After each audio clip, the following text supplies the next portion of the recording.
Subscribe now and press the bell icon. Never miss an update. Hello दोस्तों, आप लोगों का स्वागत है हमारे यूट्यूब चैनल फोकस ऑनलाइन पे। मैं आप लोगों के लिए डिप्लोमा एंट्रेंस एग्जाम के लिए फिजिक्स पढ़ा रहा हूं। जैसा कि पिछले वीडियो में आप लोगों ने पढ़ चुका, वर्नियर कैलिपर्स तक पढ़ा, ठीक है, स्क्रू गेज पढ़ा। अब बात करेंगे किस पे, सार्थक अंक पे। सार्थक अंक क्या है भाई? ये सार्थक अंक और कोटिमान दो टॉपिक्स रह गए हैं। आप लोग दो टॉपिक्स मेजरमेंट में ये इंपॉर्टेंस है। आपको सार्थक अंक से एक क्वेश्चन भाई फिक्स होता है डिप्लोमा एंट्रेंस एग्जाम में, भले ये कोटिमान पे फिक्स हो या ना हो, लेकिन सार्थक अंक पे फिक्स होता है। फिलहाल आइए चलते हैं, देखते हैं क्या है सार्थक अंक। सार्थक अंक भाई क्या है?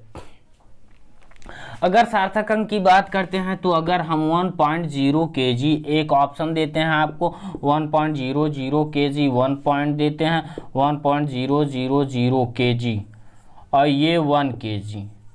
अब आपको इन 4 ऑप्शंस में से 1, 2, 3 एंड 4 ऑप्शन में कौन सा सही है भाई?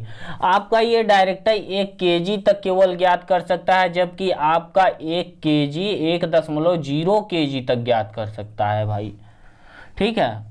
और ये आपका जो है 1.00 kg तक के, और ये कितना ग्राम में ये सब ज्ञात करना स्टार्ट कर दिए हैं। और ये पूर्ण रूप से 1.000 kg, मतलब आपका 1 kg प्लस 1000 ग्राम में भी ज्ञात किया जा सकता है। मतलब 900 अगर 99 है आपका, यहाँ मान लीजिए 999 अगर है, तो भी आपका मैक्सिमम इससे ज्ञात किया जा सकता है। लेकिन इससे आपका 99 ग्राम, 1 किलो 99 ग्राम ज्ञात किया जा सकता है।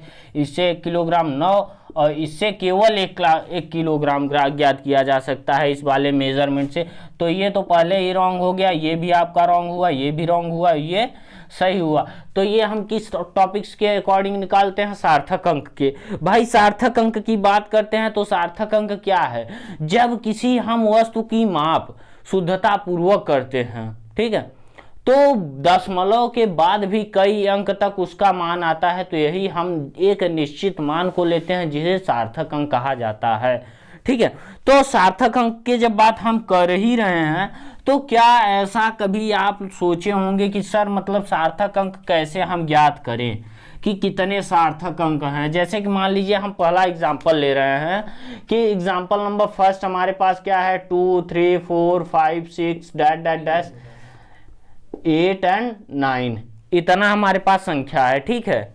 एक हमारे पास कितना, इकाई, दहाई, सैकड़ा, हजार, 10,000, लाख, यानी क्या है 2,34,589। अब इसमें अगर हम सार्थक अंक की बात करें तो कितने सार्थक अंक है हमारे पास भाई? 1, 2, 2, 4, 2, 6, इसमें 6 सार्थक अंक हैं, ठीक है।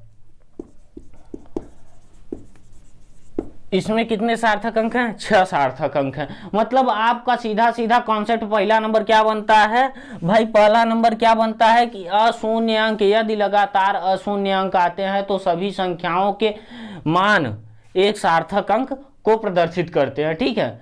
सार्थक अंक सार्थक संख्या को कहता है, मतलब कि अशून्य अंक, मतलब अशून्य अंक, सभी अशून्य अंकों को एक सार्थक अंक कहा जाता है। अच्छा, अब बात करेंगे दूसरी। अगर मान लीजिए 23,0589, तो क्या हमारा 0 भी सार्थक अंक होगा?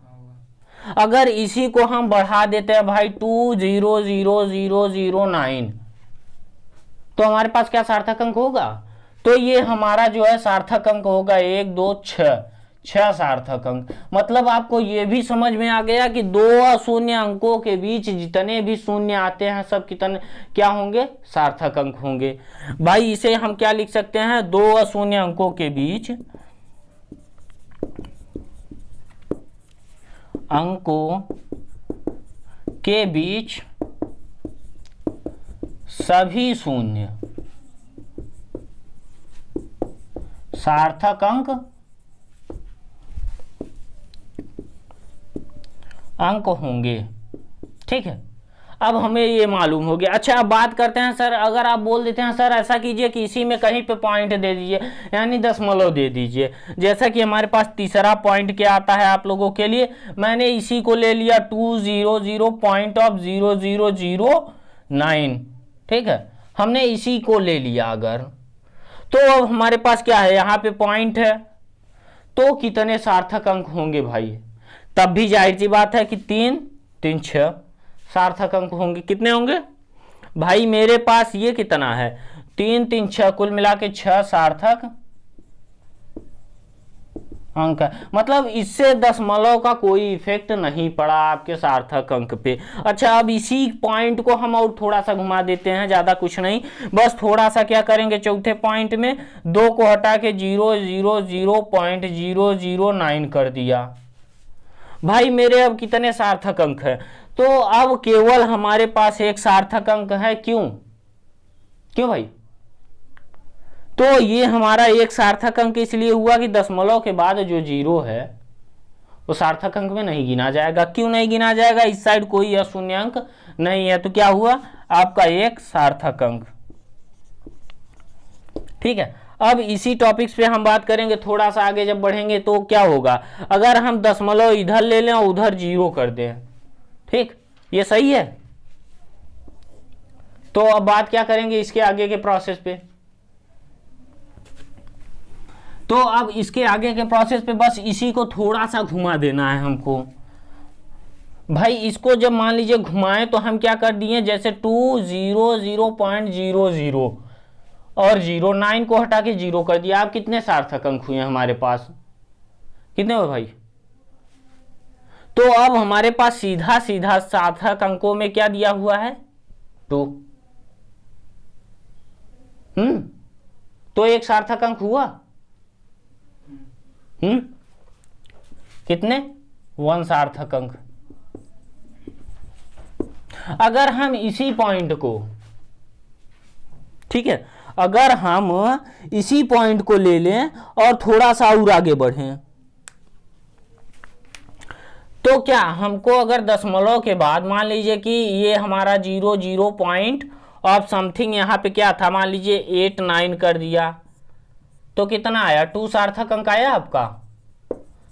क्यों सार्थक? इस साइड अशून्य है, अशून्य अंक नहीं है, ठीक है। क्या है आपका? 30900। अब इसमें कितने सार्थक अंक हैं बताओ भाई? अब इसमें सीधे सीधे आपको अशून्य अंक के बाद दशमलव के बाद दिया हुआ 0, ये आपको सार्थक में गिनना है। अगर मान लीजिए कि 1.0000 है, तो मैंने सबसे फर्स्ट ऑप्शन यही बताया था आपको। पहला ऑप्शन में 1.0 बताया था, 1 kg बताया था, kg बताया था, 1.00 kg बताया था, 1.000 kg बताया था। इसमें ये भी पहले आपको पहले टॉपिक्स पे मैंने यही बताया था इसी पॉइंट को, कि इसमें कौन सबसे ज्यादा शुद्ध होगा। किसी वस्तु की शुद्धता की माप जो होती है आपकी सार्थक अंक होती है। मैंने अभी अभी आप लोगों को ये सबसे ज्यादा शुद्ध क्यों बताया था? क्योंकि इसमें हमने बड़ा मापन कर सकते हैं। 1.999 ग्राम तक की माप कर सकते हैं। 1 किलोग्राम 999 ग्राम। तो हमारे पास ये क्यों आ गया, ये 00 हम क्यों मापन में लिए? अब आपको समझ में आया कि मैंने क्यों लिया? इसलिए लिया है इसे, ठीक है। तो अब इसमें कितने होंगे भाई? जैसे मान लिया 30.900 में आपका कितना सार्थक अंक होगा भाई? 2 3 5 सार्थक अंक हुआ, ठीक है। तो ये हो गए आपके सार्थक अंक सभी। मैंने बता दिया आप लोगों को सार्थक अंक। समझ में आया होगा क्योंकि मैंने उदाहरण बताया और उसका सॉल्व किया, ठीक है। डिफिनीशन कुछ नहीं, बस यही है जो है, समझना आपको, ठीक। अगर बात करते हैं जैसे मान लीजिए 200 की, दशमलव नहीं है, तो क्या इसमें कितने सार्थक अंक होंगे बताइए सर? कितने सार्थक अंक होंगे इसमें? और 200 पेन में कितने सार्थक अंक होंगे? अब भाई इसी में दोनों में कंफ्यूजन लड़कों के पास होगा कि सर इसमें कैसे हम बताएं। तो भाई इसमें केवल मेरे पास एक ये है, इसका कोई मेजरमेंट 0 का नहीं दिया हुआ है, तो ये हमारे पास केवल एक सार्थक अंक है इसमें, ठीक है। और अगर लास्ट में हमको दे दिया कोई मेजरमेंट, माप दे दिया जैसे 200 सेंटीमीटर, 2000 kg, ठीक, तो ये कितना हुआ आपका? 2 के बाद 3 सार्थक अंक, ठीक है, आपका सार्थक अंक फाइनल। अभी फाइनल क्या है, आप सोच रहे होंगे सर अगर मान लीजिए कि हमारे पास कोई संख्या है और हम मल्टीप्लाई या डिवाइड करना चाहते हैं, मल्टीप्लाई या डिवाइड करने के लिए हमको क्या करना होगा सर? ठीक है, तो अगर हम इसकी बात करें मल्टीप्लाई और डिवाइड की तो क्या होगा? अगर मल्टीप्लाई की बात करते हैं, मल्टीप्लाई यानी भाई हमारे पास मान लीजिए क्या कि हम 2.5 मल्टीप्लाई ऑफ 0.05 0.055 यानी मल्टीप्लाई हमको करना है। ठीक है, तो मल्टीप्लाई में रूल ये होता है कि आपके मल्टीप्लाई यानी जो रिजल्टेंट आंसर जो प्राप्त होगा उसमें सार्थक अंकों की संख्या वो संख्या होगी जो इसमें से किसी में सबसे कम सार्थक अंकों की संख्या होगी। ठीक है, उतने सार्थक अंकों तक हमको लेना है अगले इसके आंसर को। तो यानी आपका कितना आ गया 1 2 5 2 3, तो ये हो गया इतना 0.125 इसका आंसर आ गया। अब आप सोच रहे होंगे कि सार्थक अंकों तक आंसर लिखना है, जैसे कि इसका दे दिया सार्थक अंकों में आंसर लिखिए। ठीक है, अगर दे दिया तो क्या करेंगे आप? भाई मेरे पास इसमें सबसे कम किसका है? 2 सार्थक अंक है और इसमें कितना है? 3 है। ठीक है, तो अब बात करेंगे अगर, तो इसमें हमारे पास कितना होना चाहिए? केवल 1.2। भाई केवल 0.1, यही आएगा हमारा आंसर। ठीक है, अच्छा अब बात करेंगे किस पे भाई? इसी के थोड़ा सा आगे टॉपिक्स पे बढ़ते हैं। अगर तो जैसे कि मान लीजिए हम एक क्वेश्चन लगाते हैं भाई 0.9 मल्टीप्लाई ऑफ 0.002। ठीक है, मल्टीप्लाई ऑफ 0.3। ठीक है, अब इसमें हमारा क्या है भाई? 2 सार्थक अंक है। क्यों बोलिए? 2 सार्थक अंक है, एक, और आपका ये कितना है?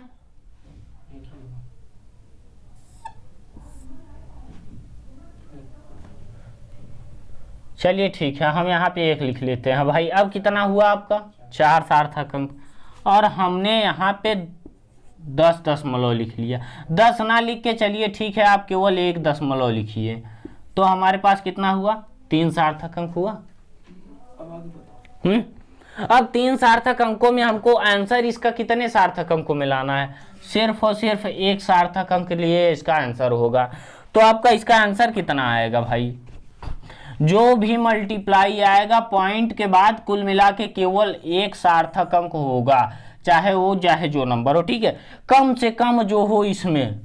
तो अब इसके बाद आगे थोड़ा सा जब बढ़ेंगे तो क्या आएगा आपका? डिवाइड आ जाएगा, मल्टीप्लाई आ जाएगा। जैसे 1.8 डिवाइड बाई 0.6, या मान लीजिए 1.80 डिवाइड बाई 6.0। ठीक है, तो हमारे पास भाई इसका क्या है? केवल 2 है, इसके लिए 3 सार्थक अंक है। तो आंसर हमारा कितना होगा? आंसर बराबर 2 सार्थक अंक होगा। आंसर बराबर 2 सार्थक अंक हमारा तो आ जाएगा 36 18, ये हो जाएगा 00। अब दशमलव डिवाइड बाई 100 यानी 0.3 आपका आ गया आंसर। ठीक है, तो ये हो गया आपका, मल्टीप्लाई हो गया, डिवाइड हो गया। कुल मिला के आपका आंसर क्या आता है कि मल्टीप्लाई डिवाइड के अकॉर्डिंग दिए गए मानों में सबसे कम सार्थक अंकों की संख्या ही उत्तर की सार्थक अंकों की संख्या होगी। ठीक है, तो अब अगला पार्ट आप लोगों का क्या आता है भाई? आप लोगों का आ जाता है कोटि और कोटिमान। कोटि और कोटिमान। कोटि और कोटिमान भाई, कोट किसे कहते हैं? 10 की घात जो प्राप्त हो उसे कोट कहते हैं। जैसे कि मान लीजिए हमने कोई संख्या ले लिया a multiply of 10 to the power 29, ठीक है, तो कोटि क्या होगी 10 टू द पावर 29। अच्छा, हमको अगर कोटि मान ज्ञात करना हो, जैसे कि मान लीजिए a का मान, इसमें कोटि मान में जो है a के मान पे निर्भर करता है, ठीक है भाई। तो अब हम क्या करेंगे भाई, जैसे कि मान लीजिए a है, a multiply of 10 to the power -29 या पॉजिटिव 29 मैंने ले लिया, तो a की वैल्यू जो है 1 मान लीजिए, ये a की वैल्यू भाई 0 से ग्रेटर होगी और 10 से लेस होगी। क्यों? टॉपिक्स को समझिए आप कि अगर 0 हो गया हमारा तो a multiply of 10 to the power 29 is equal to 0। अगर हमारा मान लीजिए 10 हो गया, 10 into 10 to the power 29 is equal to 30 आ जाएगा। मतलब a की वैल्यू जो है पूरी तरीके से 30 1 हो जाएगी या 0 हो जाएगी। तो a की जो वैल्यू है आप लोगों की कितने आ गई भाई, 0 या 10 के बीच। तो हमारे पास एक फंडा ये आया कि अगर हम 10 के रूट को यानी 3.16, ठीक है, 3.16 अगर आता है, a की वैल्यू जो है a इज इक्वल टू 3.16 या 3.16 से छोटा आया हमारे पास, तो कोटि मान में कोई परिवर्तन नहीं होगी, ठीक है। और अगर इससे बड़ा आ गया, बड़ा क्यों हो गया भाई, 10 आ गया, 10 आएगा तो जाहिर सी बात है बढ़ जाएगा आप लोगों का, ठीक है। तो अगर 3.16 आप लोगों का आ गया, ठीक, अगर मान लीजिए 3.6 a की जगह 3.16 इंटू 10 टू द पावर 29 लेते हैं हम, तो क्या होगा भाई, a की वैल्यू अगर इज ग्रेटर है 3.16 से, तो घात में कोई परिवर्तन नहीं, घात में कोई परिवर्तन नहीं।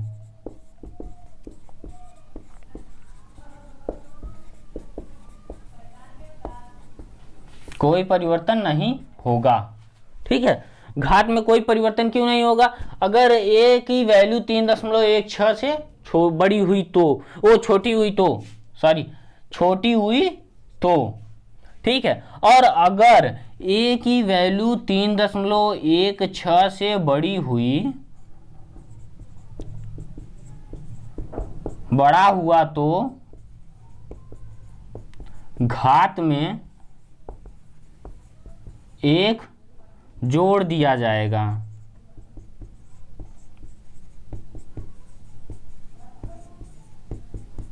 ठीक है। तो आप लोगों को ये मिल गया। अगर मान लीजिए 3.6 हो गया तो आपका, जैसे कि अब हमने भाई इसको भी तो बताया, तो मान में कोई इफेक्ट नहीं पड़ेगा, ठीक है। यानी 3.6 या 3.16 से अगर छोटा है तो वैल्यू में कोई परिवर्तन नहीं होगी, तो आपका सीधा सीधा आ जाएगा 10 टू द पावर 29, ठीक है, कोटिमान आपका, ठीक है। और अगर 3.17 आ गया multiply of 10 to the power 29, तो एक जस्ट जुड़ जाएगा, आपका आ जाएगा 10 टू द पावर 30 कोटिमान, ठीक है।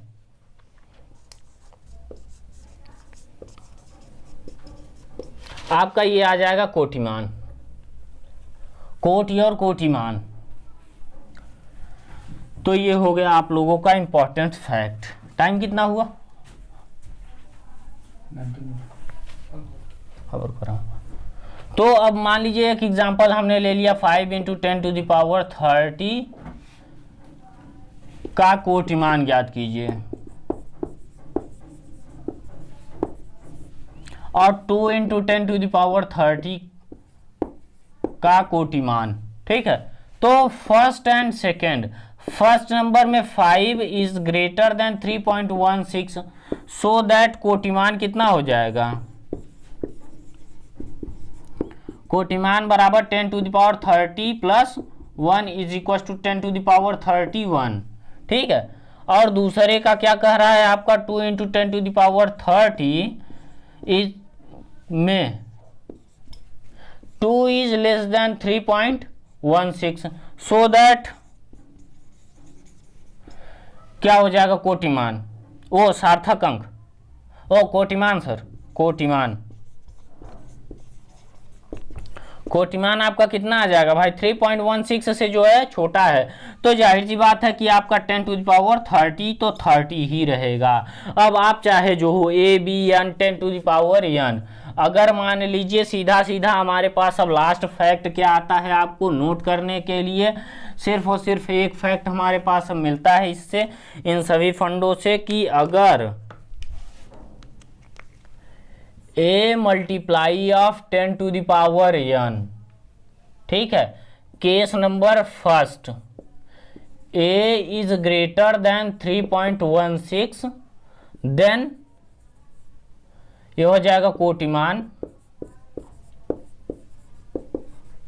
ठीक है, कोटिमान आपका कितना आ जाएगा भाई,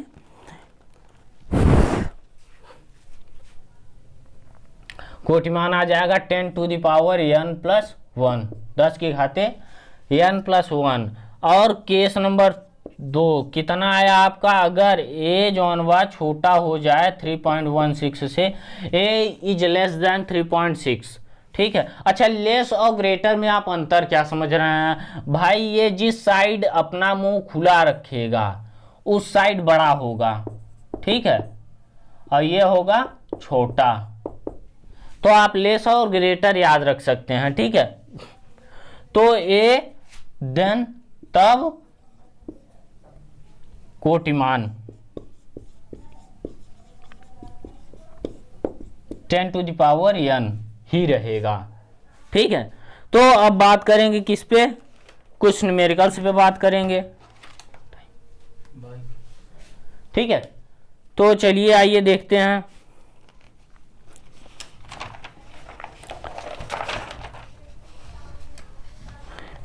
देखिए कुछ आप लोगों के स्क्रीन पे न्यूमेरिकल्स दिख रहे हैं,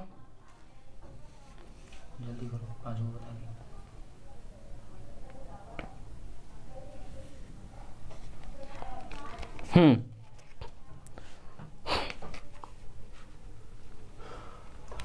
हाँ, तो आप लोगों का आ जाता है, स्टार्ट करते हैं भाई exercise number first. Exercise number first में जो है फर्स्ट नंबर क्वेश्चन कह रहा है आप लोगों का नैनोमीटर में कितने सेकंड होते हैं, नैनो सेकंड में भाई कितने सेकंड होते हैं, जाहिर सी बात है फर्स्ट नंबर आप लोगों का सीधा सीधा बता रहा है, नैनो सेकंड मैंने बताया है, एक नैनो बराबर कितना होता है 10⁻⁹, तो एक nanosecond is equal to आपका कितना आ जाएगा 10⁻⁹ सेकंड, ठीक है। फर्स्ट नंबर आंसर हो गया। समय का मात्रक दिया हुआ है घंटा, प्रकाश वर्ष, सेकंड, वर्ष, ठीक है। तो समय का मात्रक नहीं है भाई, प्रकाश वर्ष, सेकंड का क्या होगा प्रकाश वर्ष, प्रकाश वर्ष होगा। और तीसरे में क्या दिया हुआ है आप लोगों का, मूल राशि है भाई, वेग, ऊर्जा, द्रव्यमान, बल दिया हुआ है। तो वेग जो है सीधी सी बात है कि मूल राशि नहीं है, ऊर्जा भी नहीं है, बल भी नहीं है, तो द्रव्यमान बचा, द्रव्यमान यम, ठीक है। यम जो है फंडामेंट मूल मात्रक है। उसके बाद जूल प्रति सेकंड, जूल प्रति सेकंड क्या है, मात्रक किसका है भाई, सीधी सी बात है ऊर्जा का मात्रक क्या होता है जूल, उष्मा का मात्रक जूल, कार्य का मात्रक जूल, P बराबर W/T, W/T यानी P बराबर जूल प्रति सेकंड। आपका आ जाएगा क्या, शक्ति। सेकेंड नंबर 5400 अंगस्ट्रांग का मान मीटर में कितना होगा भाई, 5400 अंगस्ट्रांग, ठीक है। एक अंगस्ट्रांग बराबर आपका कितना आता है 10⁻10 मीटर, ठीक है। क्या दिया हुआ है, एक अंगस्ट्रांग इज इक्वल टू 10⁻10 मीटर होता है, ठीक है। तो आपका सीधा सीधा 5400 अंगस्ट्रांग इज इक्वल टू 5400, ठीक है, multiply of 10⁻10 metre is equal to आपका कितना है 5.4 इंटू मल्टीप्लाई ऑफ 10⁻7 मीटर, ठीक है। तो ये आपका आंसर आ जाएगा। उसके बाद 30 किलोमीटर दूरी तय करने में प्रकाश द्वारा चल लिया गया समय, भाई हमारे पास स्पीड है, स्पीड बराबर कितना है 3 × 10⁸ मीटर पर सेकंड है हमारे पास, कितना है कि क्वेश्चन नंबर आपका कितना है 6 नंबर क्या दिया हुआ है, C बराबर 3 × 10⁸ मीटर पर सेकेंड आपका आता है ये। और क्वेश्चन में क्या कर रहा है 30 किलोमीटर बराबर कितना होगा 30 × 10⁻3, ठीक बा। तो समय बराबर दूरी बटा चाल, स्पीड, ठीक है, स्पीड C, तो आपका कितना हो जाएगा भाई, सीधी सी बात है 3 × 10⁻³ divide by 3 × 10⁸ is equal to 3 × 10⁴। ये 3 से 3 10⁻⁴ सेकेंड, आपका ये आंसर आ जाएगा। अब इसके बाद बात क्या करेंगे, 7वें नंबर पे कांच के एक गुटके की लंबाई, चौड़ाई तथा ऊंचाई दी हुई है। यह SI मात्रक में जो है आप लोगों का आयतन ज्ञात करना है। भाई इसको ज्ञात ही कर सकते हैं। SI मात्रक क्या है, मीटर किलोग्राम, ठीक बा। तो आप चलिए देखते हैं आप क्या नंबर है आप लोगों का, यह है 7वां नंबर। 7वां नंबर क्या कर रहा है, कांच के गुटके की लंबाई दिया हुआ है, V बराबर क्या दिया हुआ है, 8 सेंटीमीटर। 8 सेंटीमीटर को मीटर में चेंज करेंगे तो 8 by divide by 100 into centimetre में है 3 सेंटीमीटर, 3/100 इंटू उसके बाद 1.2 सेंटीमीटर, तो 100 हो जाएगा ये, ठीक है। तो 10⁶ 8 × 24 24 मल्टीप्लाई 1.2 इंटू 10⁻⁻6 मीटर क्यूब, ठीक है। तो आप लोगों का आ जाएगा बच्चों के 48 हासिल 4 12 दूना 24 4 28 एक अंक पे दशमलव इंटू 10⁻⁻6 मीटर क्यूब आपका आयतन आ जाएगा। आयतन से आप एक चीज जरूर याद रखिएगा, मीटर क्यूब है तो आयतन होगा, मीटर स्क्वायर है तो आपका क्षेत्रफल होगा, ठीक है। तो ये हो गया आप लोगों का, इतना आंसर आ गया। अब 8वें नंबर की बात करते हैं। तो 8वां नंबर क्या कर रहा है आप लोगों का, 10 एंगस्ट्रॉम में माइक्रोन होंगे। भाई सीधा सीधा 10 angstrom is equal to 10⁻⁻9 metre होगा, ठीक है भाई, क्योंकि एक एंगस्ट्रॉम बराबर कितना होता है 10⁻10 मीटर -10 मीटर, तो 10⁻⁻9 होना चाहिए, ठीक है। अब माइक्रोन में पूछ रहा है, एक माइक्रोन बराबर कितना होता है 10⁻6 मीटर। अब इसी से अगर देखेंगे तो भाई एक 10 angstrom is equal to 10⁻³ micron, ठीक है। कहाँ गया आप लोगों का, हाँ -3 माइक्रोन, बी नंबर। तो 8वां हो गया आप लोगों का। अब बात करेंगे किस पे, 9वें नंबर पे।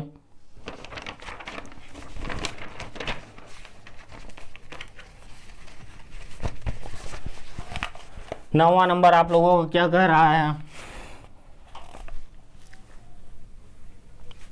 हाइड्रोजन परमाणु की त्रिज्या दी हुई है, इतने मीटर है, इसका मान एंगस्ट्रॉम में ज्ञात कीजिए। भाई आप लोगों का 9वां दिया हुआ है, क्या दिया हुआ है, radius is equal to 5.6 multiply 10⁻11 into metre में दिया हुआ है, ठीक है। तो आप लोगों को क्या करना है, एंगस्ट्रॉम में R is equal to 5.6 into 10⁻1 into 10⁻10 metre. भाई ये मेरा कितना हुआ, एंगस्ट्रॉम हो गया, R बराबर 5.6 इंटू 10⁻1 एंगस्ट्रॉम, ठीक है। आपका ये आ गया आंसर, रेडियस। अब इसके बाद आप लोगों को क्या ज्ञात करना है भाई, इतने मीटर में है तो इसका एंगस्ट्रॉम में ज्ञात कीजिए। चलिए ठीक है, अब इसी को आप दिया हुआ है 5-6 एंगस्ट्रॉम, ठीक। 10वां नंबर आपका क्वेश्चन क्या कह रहा है, 10वां नंबर बता रहा है जीवाणु की लंबाई 2 माइक्रोन है तो 5 मीटर में जीवाणुओं की संख्या होगी। भाई आपकी क्या दिया हुआ है, L is equal to 2 micron, 2 micrometre, ठीक है। 2 माइक्रोन दिया हुआ है और एक 0.5 मीटर में हमको माइक्रोन की लेंथ ज्ञात करनी है, कितने होंगे 0.5 metre. 0.5 metre is equal to कितना होगा भाई, आपका 0.5 मल्टीप्लाई ऑफ 10⁻6 माइक्रोन होगा। तो हमको अब क्या ज्ञात करना है, number is equal to 0.5 into 10⁻6 divide by आपका कितना आ जाएगा 2 is equal to 5 multiply of 10⁻5 divide by 2 is equal to आप आ जाएगा 25 मल्टीप्लाई ऑफ 4, आपका नंबर आ गया जीवाणुओं की संख्या, ठीक है। अब 10वें की बात करेंगे आप लोगों के, बालू के एक कण का व्यास इतने मीटर दिया हुआ है, इसका माइक्रोन में मान होगा। आपका भाई मेजरमेंट है तो जाहिर सी बात है केवल बस इसी छोटे छोटे क्वेश्चन से बस आप लोगों को पूछता हुआ चला जाएगा, और बस बताना है, टाइम की बचत करनी है, लेकिन वही क्वेश्चन करना है जो आप लोगों को आएगा, ठीक है। तो 11 नंबर क्या दिया हुआ है, D बराबर दिया हुआ है 1.8 मल्टीप्लाई ऑफ 10⁻⁻4 मीटर, ठीक है। -4 मीटर दिया हुआ है, इसका मान माइक्रोन में ज्ञात करना है। चूंकि 1 micron is equal to 10⁻⁻6 metre, तो 1 metre is equal to 10⁻6 micron. So that अगर इतना हो गया तो 1.8 into 10⁻⁻4 micron is metre is equal to 10⁻6 into, ठीक है, 10⁻6 इंटू मल्टीप्लाई ऑफ कितना होगा 1.8 इंटू मल्टीप्लाई ऑफ 10⁻⁻4 माइक्रोन, ठीक है। तो आपका कितना आ गया भाई 1.8 इंटू 10⁻2 माइक्रोन, ठीक है, आपका इतना आंसर आ गया। तो अब बात क्या करेंगे भाई इसके आगे के प्रोसेस पे, ठीक है। तो आपका ये आ गया सीधा सीधा 180 माइक्रोन। अच्छा, अब बात करेंगे एक तारा पृथ्वी से 4 प्रकाश वर्ष की दूरी पे है, वह कितनी दूरी पर है? प्रकाश वर्ष की दूरी पे है 3.26 पारसेक, ठीक है। तो चलिए आगे बढ़ते हैं भाई।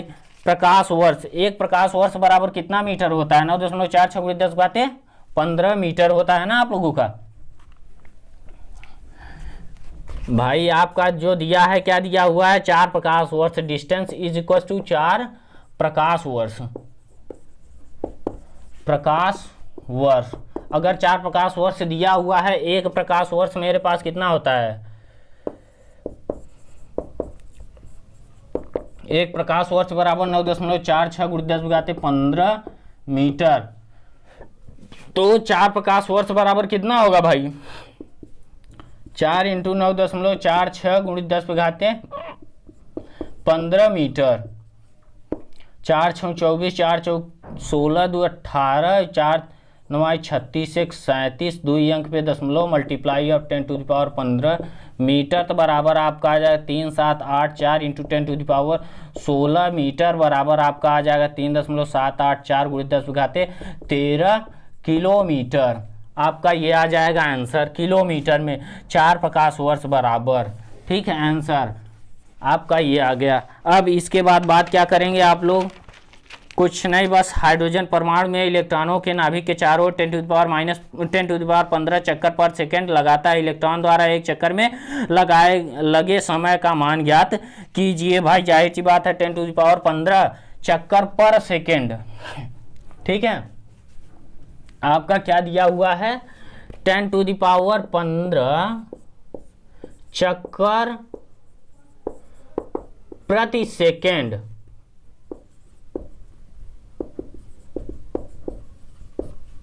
ठीक है।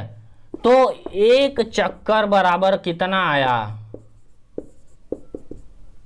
भाई? एक चक्कर बराबर 10⁻−15 सेकंड आया। तो आपका ये आ गया -15 सेकेंड 13, ठीक है। अब 14 नंबर क्या कर रहा है? पदार्थ के 500 सेंटीमीटर क्यूब आयतन का द्रव्यमान 2 किलोग्राम हो तो घनत्व ज्ञात कीजिए। घनत्व और द्रव्यमान बटे आयतन आप लोगों को मालूम होना चाहिए, ठीक है। तो आप लोगों को ये मालूम है कि घनत्व बराबर द्रव्यमान बटे आयतन, ठीक है। तो घनत्व बराबर द्रव्यमान बटे आयतन जो है, घनत्व बराबर द्रव्यमान बटे आयतन, ठीक है। तो आपका क्वेश्चन सीधा सीधा बता रहा है क्या? 500 सेंटीमीटर क्यूब आयतन, यानी द्रव्यमान 2 kg दिया हुआ है। 500 सेमी, सेमी का मतलब कितना हुआ भाई? सेंटीमीटर क्यूब, यानी 10⁻10⁶ निगेटिव, ठीक है। अब ये ऊपर चला जाएगा तो ये आप लोगों का 2 × 10⁶ डिवाइड बाई 500, तो आपका कितना आ जाएगा? 2000 मल्टीप्लाई ऑफ 10⁻3 डिवाइड बाई 500, 5 चौके 20, 4 इंटू 10⁻3, ठीक है, किलोग्राम पर मीटर क्यूब, ठीक है, किलोग्राम पर मीटर क्यूब। 4 इंटू 10⁻3 किलोग्राम पर मीटर क्यूब, सी नंबर 14 का, ठीक है। 15 नंबर की बात करते हैं तो 15 नंबर क्वेश्चन आप लोगों का क्या कह रहा है भाई? ताप का मात्रक है भाई। ताप का मात्रक जी सीधी सी बात है केल्विन होता है भाई आपका, ठीक है। केल्विन के बाद क्या कह रहा है? यदि इलेक्ट्रॉन का द्रव्यमान 9.0 × 10⁻31 किलोग्राम हो तो 1 मिलीग्राम में इलेक्ट्रॉनों की संख्या होगी। भाई जाहिर सी बात है 1 मिलीग्राम, 1 mm बराबर आपका 10⁻³ ग्राम होता है, ठीक है। और आपका दिया हुआ है द्रव्यमान कितना दिया हुआ है? m is equal to 9 × 0 90 10⁻30 kg, 31 kg। 31 kg भाई आपका द्रव्यमान है, तो आपका कितना है 9.0 इंटू 10 टू द पावर 3 से मल्टीप्लाई कर देंगे तो 28 ग्राम आपका आ जाएगा, ग्राम में आ जाएगा तो मिलीग्राम में आप चेंज कर लीजिए, ठीक है। तो 1 ग्राम इज इक्वल टू आपका कितना आ जाएगा, ये हो जाएगा 9.0 into 10 to the power 28 minus में gram is equal to 10 to the power 3 into 9 into 10 to the power 28 minus 28 milligram, ठीक है। तो आपका कितना आ जाएगा, ये हो जाएगा 9 इंटू 10 टू द पावर आपका कितना आ जाएगा, ये हो जाएगा 25 मिलीग्राम, ठीक है। आपका ये आंसर आ जाएगा। हो तो 1 मिलीग्राम में इलेक्ट्रॉनों की संख्या, अब इलेक्ट्रॉनों की संख्या ज्ञात करनी है तो बस ऐसे भाई डिवाइड कर देंगे, आपका इलेक्ट्रॉनों की संख्या आ जाएगी, ठीक है। तो अब इसके बाद क्या कहते हैं आप लोगों, यदि किसी कण का द्रव्यमान 10 टू द पावर -12 किलोग्राम हो तो उस पर पदार्थ के 1 ग्राम में कणों की संख्या होगी। भाई जस्ट इसी का अपोजिट है, किलोग्राम में है 10 टू द पावर -12 kg है, तो इसी को ग्राम में चेंज कर लेंगे तो कितना आ जाएगा 10 टू द पावर -9 ग्राम आ जाएगा, और 9 ग्राम में आ जाएगा तो जस्ट इसे चेंज कर लीजिएगा, ठीक है। अच्छा 1 एम्पियर विद्युत धारा का मात्रक है, भाई एसआई प्रणाली में है ना, तो एसआई हो गया। किसी रोग को दी जाने वाली नाभिकीय मात्रा की इकाई होती है फर्मी, रदरफोर्ड, क्यूरी और ये रॉन्स्टेन होती है भाई, 19 का रॉन्स्टेन होता है, ठीक है, रॉन्स्टेन। अब उसके बाद क्या कर रहा है, 1 मीटर में क्रिप्टॉन 86 लैम्प द्वारा उत्सर्जित, भाई मैंने बताया था 1 मीटर वह दूरी है जो क्रिप्टॉन 86 के नारंगी प्रकाश के 1650 763.73 तरंग दैर्ध्य आती है, या क्वेश्चन पूछ भी लिया आपका। चलिए ठीक है, तो आपका ये एक एक्सरसाइज खत्म करते हैं हम। तो अच्छा लगा हो लाइक कीजिए, सब्सक्राइब कीजिए, समझ में आया हो ठीक है कमेंट कीजिए। ओके, अगले वीडियो में आप लोगों से Subscribe now and press the bell icon. Never miss an update.